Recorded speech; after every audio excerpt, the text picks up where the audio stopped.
plugged it in, now they all have knives out for you.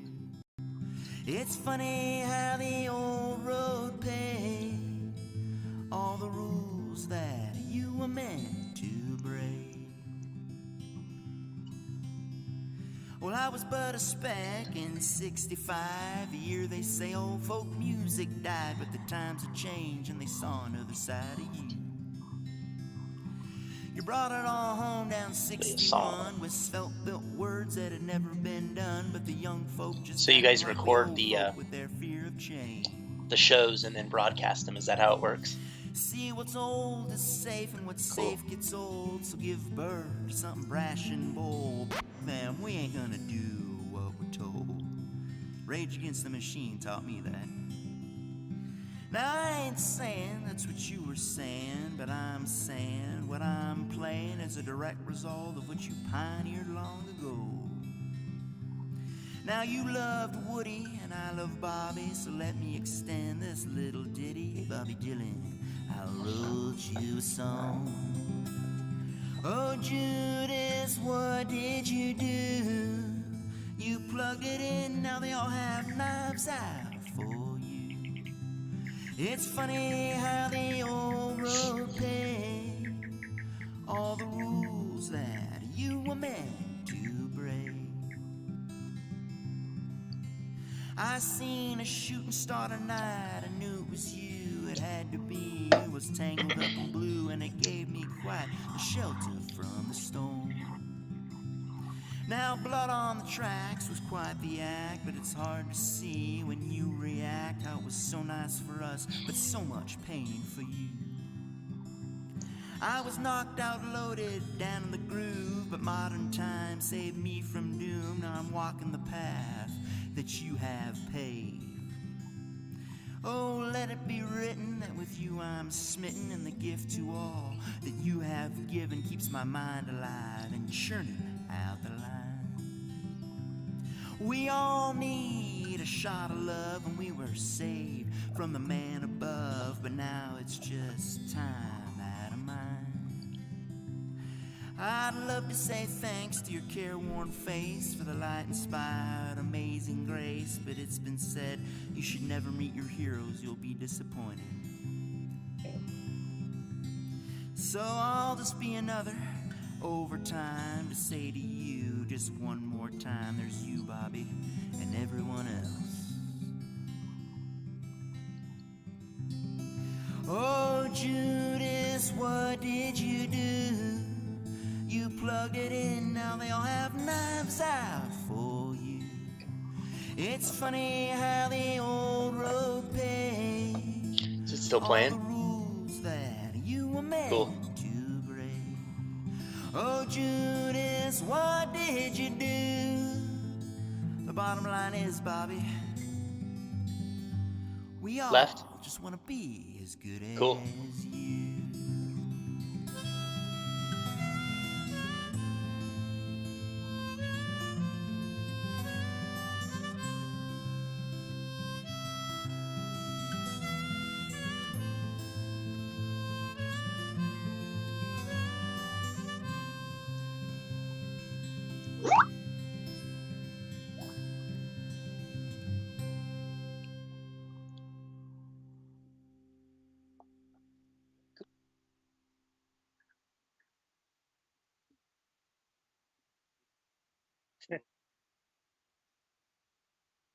Oh, yeah.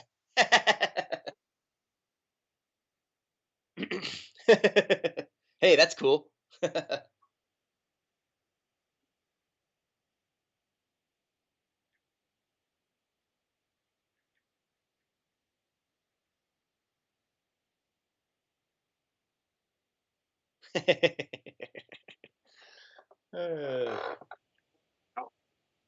That's cool. Nice.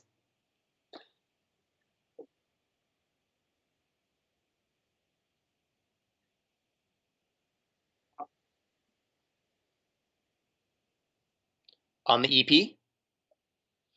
Top 3. Let's see. I'd say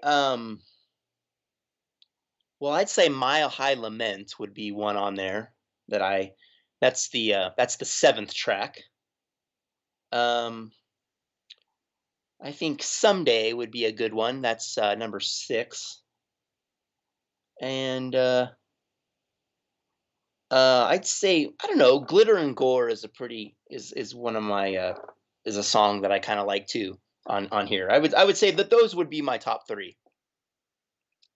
Yeah, I would recommend people listen to those.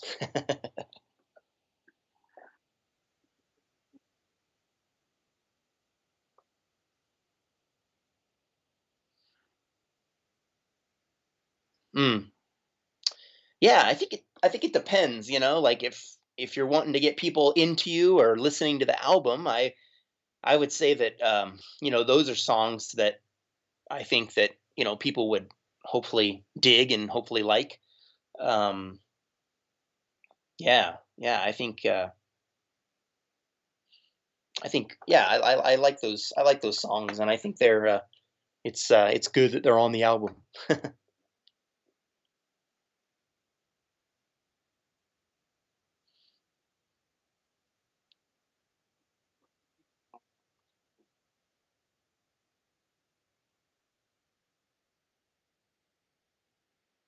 My own songs.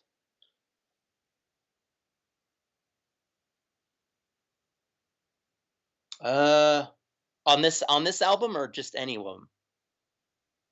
Any.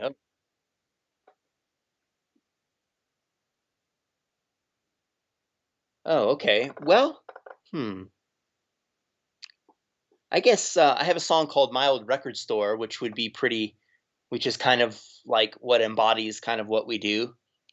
Um, it's a song that's made up of a bunch of record artists and record titles and song titles and everything. That's just kind of an ode to one of my favorite places, which is a record store.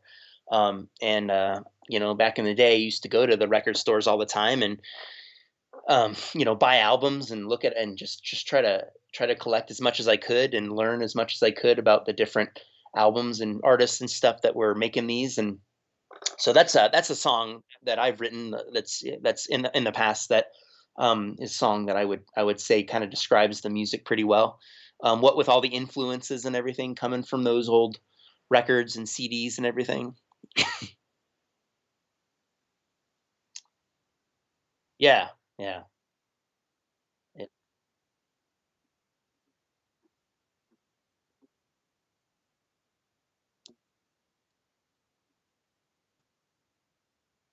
yes, it is. You're right. Yeah, yeah, it's definitely condensed and small now. There's a record store here my favorite record store, which that song was written about, closed because they just weren't getting enough business and everything. They closed. So there's another record store now that I visit a lot, which is called Twist and Shout, which is here in Denver. Um, and that's a pretty cool place. But yeah, you're right. It's just such a small thing now compared to what it was way back in the day.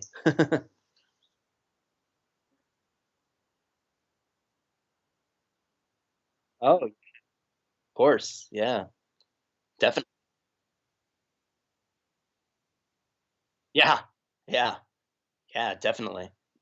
Yeah, you could go to Best Buy and you could find all kind of stuff in there, and even and then there was Course Tower Records, which you could go in and get anything. I mean, that was a huge place.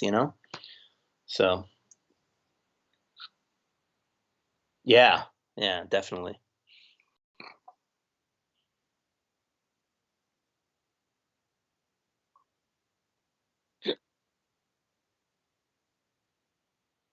Someone helped us, help me. Um, hmm, that's a good question. Who helped us out?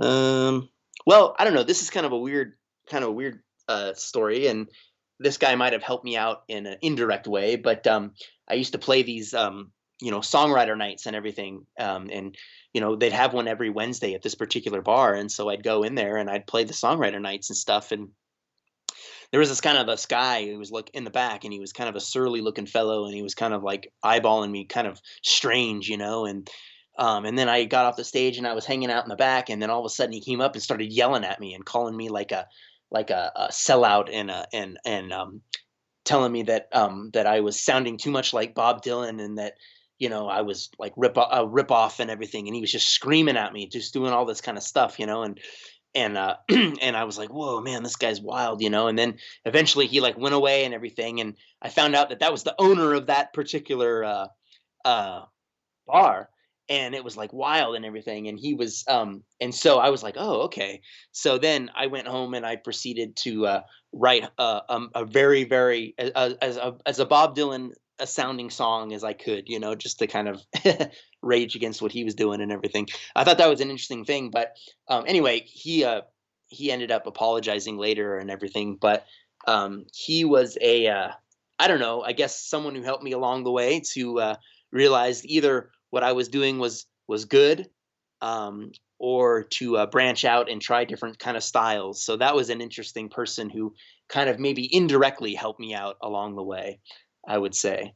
So that you know,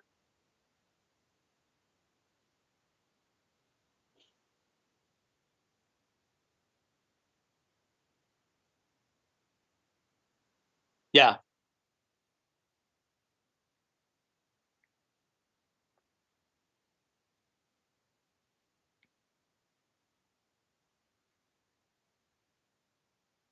right, yeah, yeah.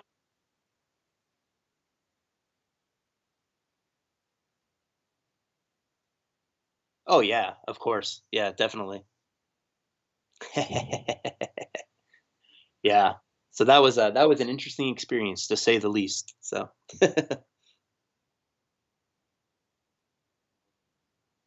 oh yeah.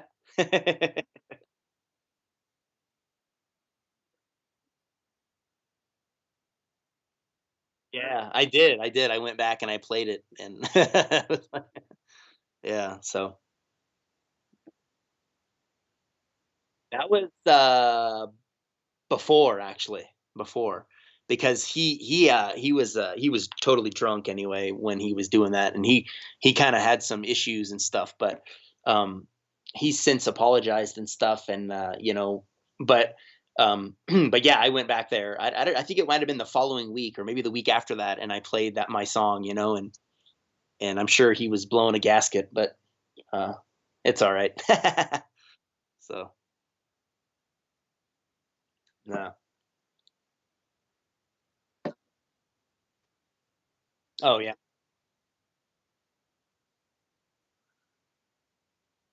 Right. Yeah. I know. Oh, go ahead.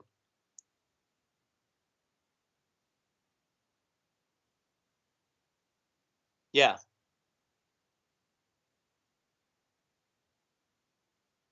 Oh, stairway. Yeah, yeah, yeah. Yeah.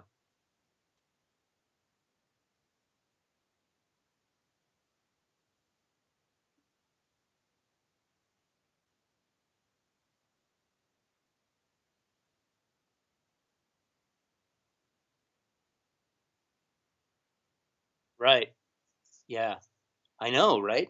Everybody's got their own kind of like, I don't know, association with a song, like they heard the song when they were going through something really rough, or they, heard they were listening to a song where they were madly in love with some girl or something, or whatever. Everybody's got their own kind of association to to particular songs, or albums or whatever when they were going through a certain thing or when they were a certain age or something like that. Yeah.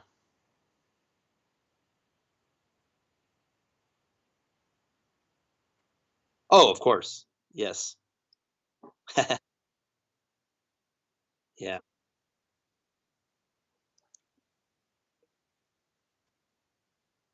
Oh, wow. In the world, huh? Wow.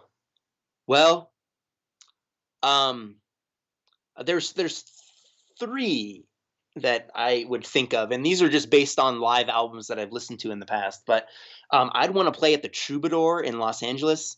Um, it's off Santa Monica Boulevard. It's down there, and that's where a lot of like those people got their start back in the day. A lot of the people that I kind of like to listen to, the Troubadour. I would like to play a gig there with our band. I think that would be great to play a gig there. The Troubadour, or the Beacon Theater in New York City. That would be a cool place. Royal Albert Hall in London. That would be an awesome place to play. Um, and then I think it's called the Budokan. It's I think it's anyway. Been a lot of live albums that have been recorded there. Like Cheap Trick had a live album there, and so did Bob Dylan. Actually, we were just talking about him. But yeah, that would be a cool place. I believe that's in Japan, I believe. But those are kind of the ones that I had on my radar that would be awesome to play. Maybe even the Apollo Theater in New York City too. Although that would be really cool. Yeah. Yeah, those are some of the kind of the venues I had on my radar. I think number one is that Troubadour out there in Los Angeles. That's a cool place, man. I'd love to play there.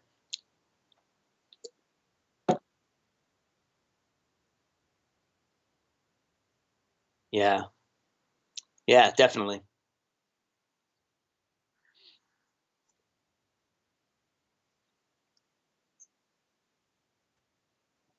Yes.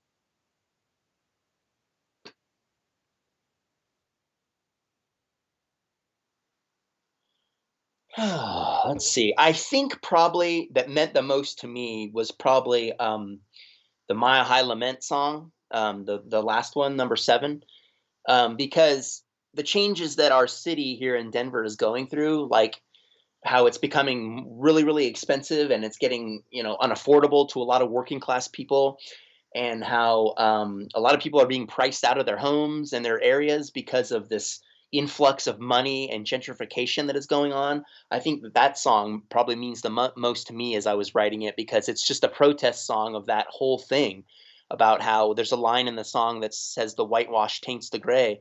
And it's true, man. I mean, just even in my neighborhood where I'm living, I mean, the rent has skyrocketed and it's getting unaffordable to people, and a lot of money is coming in, and a lot of I don't know, a lot of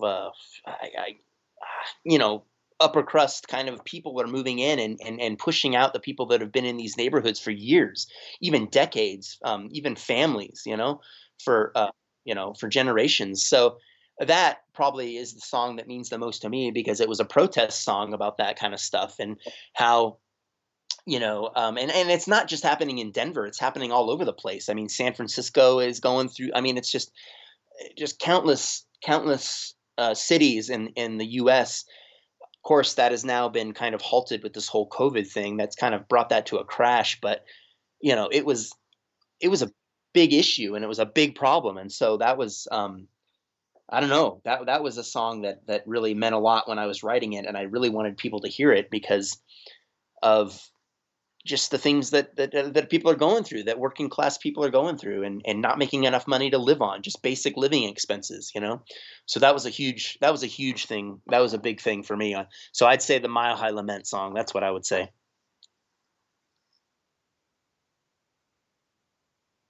Yeah.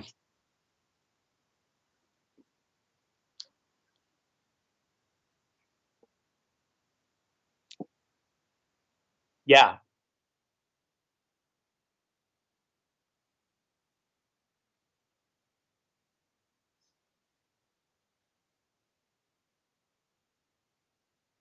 Uh, yeah. Yeah. Yeah. Yeah, I mean, it's unaffordable to people who are of working class, and people that have jobs like teachers or firemen or whatever. I mean, they have these jobs, and they can't afford to live in the cities that they work. It's just absurd. So yeah, so that song is kind of about that, and so that meant the most to me. So what's that? Yeah, yeah. Send it to somebody. Send it to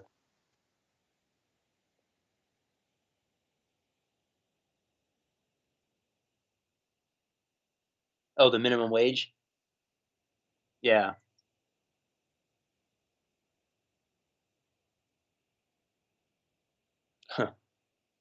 Yeah, right. Yep. Oh, yeah, it's been going on a long time for sure. Yeah, yeah. Hey, this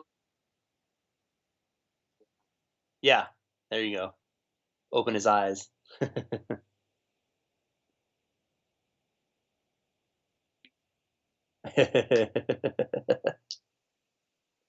Yeah.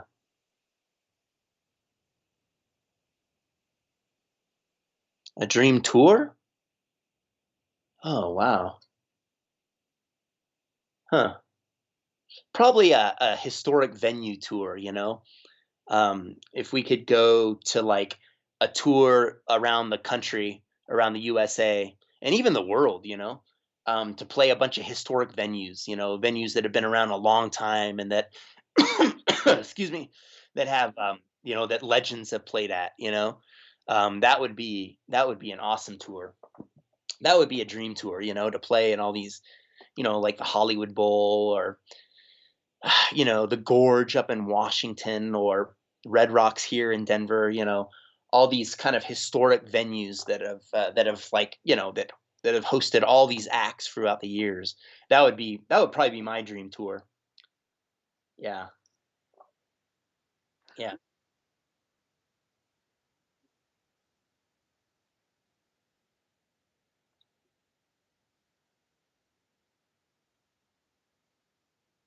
Oh yeah.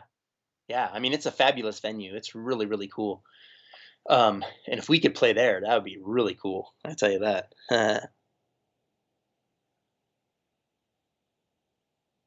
Yeah, definitely. Definitely.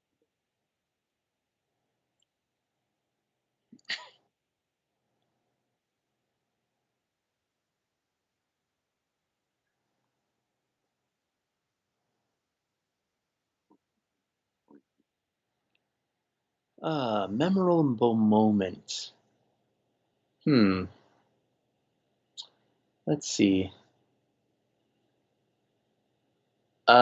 Well, one moment that comes to mind was I was playing a gig at this place that's really close to my house called the Skylark Lounge, and we were playing there, and we were playing our music and everything, and um, this girl got up and she started dancing, and I was like, "Whoa!" And some people dance to our stuff. I mean, we're not necessarily a dance band, so a lot of people aren't up and move.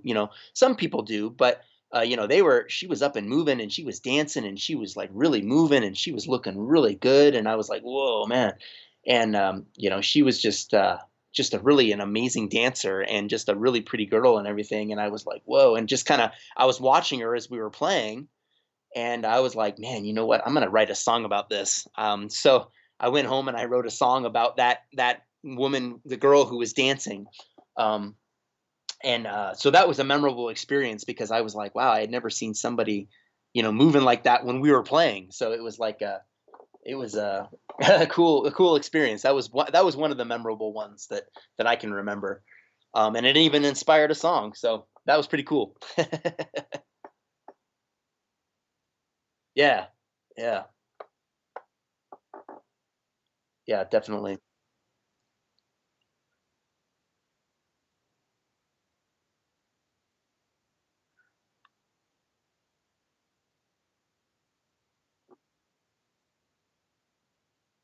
Yeah. Um, I don't know. I think I get lines in my head that I'd like to, write about, right, and I kind of build a song around a line, or I'll be messing around on the guitar or something, and I'll get like a chord progression or a melody or something that I like, and then I'll just kind of go from there. Um, it just depends. Sometimes the words come first, and sometimes the music comes first, and then you try to put the words to the music. But it varies for me. It varies. It's I mean sometimes I'll think of a line and I'll write it down and I'm like, oh, that's cool, and then I try to build on that and make something out of it. Um, or I'll be playing with messing around with the guitar or whatever, and I'll come up with a riff, or I'll come up with like a chord progression or something, and I'll be like, oh, and then I'll get some, uh, you know, get some words to fit with that. So it varies. It's both. It's different, you know. Or I'll hear a song and I'll be like, "Oh man, that song's awesome. I would love to write a song that's kind of like that, you know, or that is in that vein or whatever." And then I'll be like, "Oh, you know, it's a protest song about blah blah blah." I'm like, "Oh, cool. Well, I want to try to write a protest song about," or I'll have a genre, you know, like a blues. Like on our EP here, we have a blues song. It's called "Living On in Vain." And our one of our bass players, who was in the band before John, she loved blues music and she loved to play blues music. So I was like, oh, all right, well, I'm gonna write a blues song. So then I wrote a blues song, you know, based on the genre that it was. So it comes from all different kind of, you know, avenues and directions when it comes to writing. You know, it's different almost every time. So yeah.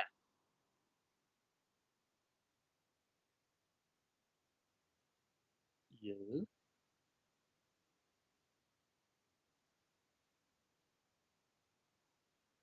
Well, I want to say you should listen to this EP, man, because it's a journey. The EP is a journey. Starts off with a little intro, kind of a talking thing to kind of set up the next song, which is an ode to one of my heroes, Bob Dylan, and the song, you know, the album's called Electric Judas, and it's based on that famous concert of his when he went electric. When he went electric, so you know, he pulled out the electric guitar, and people were like flipping out, and they were like yelling at him and booing him and everything. And people called him Judas. They called him Judas, of a, you know, a traitor to the folk, the purists, the folk purists. And so that's kind of the theme behind the album. So you know, it goes from like this intro where we're talking about that kind of leading up to that concert, and then there's the song to Bobby, which is the an ode to, you know, to my kind of hero, and then it goes into some rock music and stuff. So the album's a journey, so I would recommend, you know, listening it from beginning to end, and just kind of taking that journey along with the Dallet Band. You know, that's what I would say. And um I'd say check it out. You know, check when you listen to the whole thing so you can get the scope of what it's supposed to be. So yes, you can find us on Spotify under Dallet Band. You can find us on Pandora. You can find us on Amazon. You can find us on iTunes. You can find us anywhere. We're all over the place, and we have physical copies as well. So, but yes, the album is able to be streamed all over the place. So, any of your your favorite streaming platform, it'll be there. Just look us up, Dallet Band. It's like ballet only with a D. So Dallet Band. So there it is.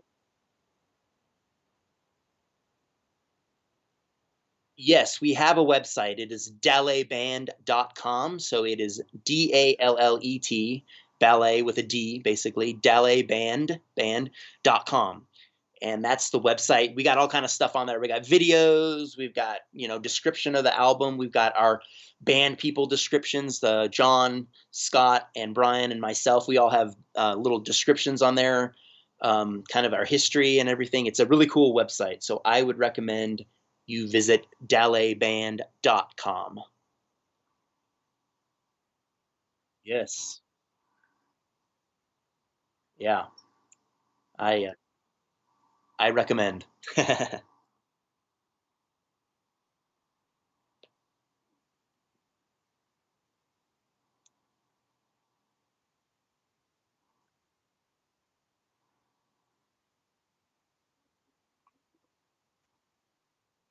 Oh, Bobby. Oh yeah.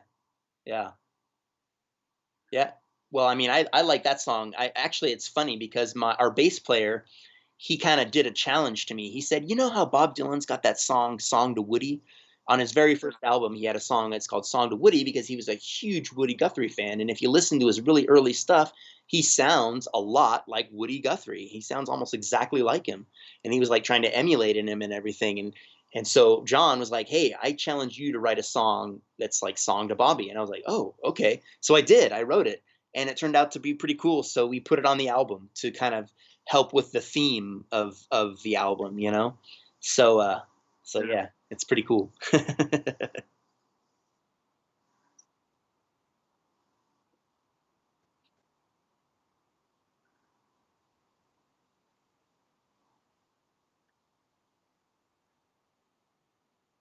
Oh, yeah.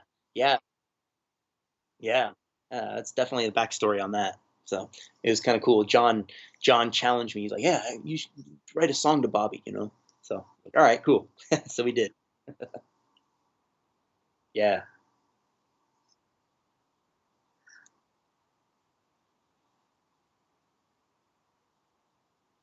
Yeah. Sure. Yeah. Yeah, put it on in. That'd be cool. Right.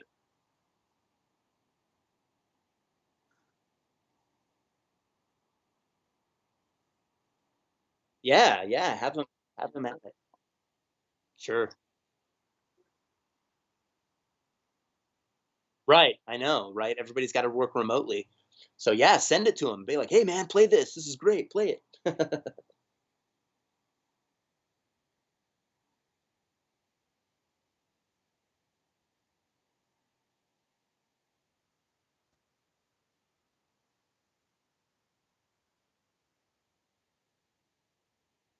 Cool, cool. Yeah, okay, cool. Well, yeah, yeah, add me in. I'd love to participate. I'd love to play. I'd love to do it. So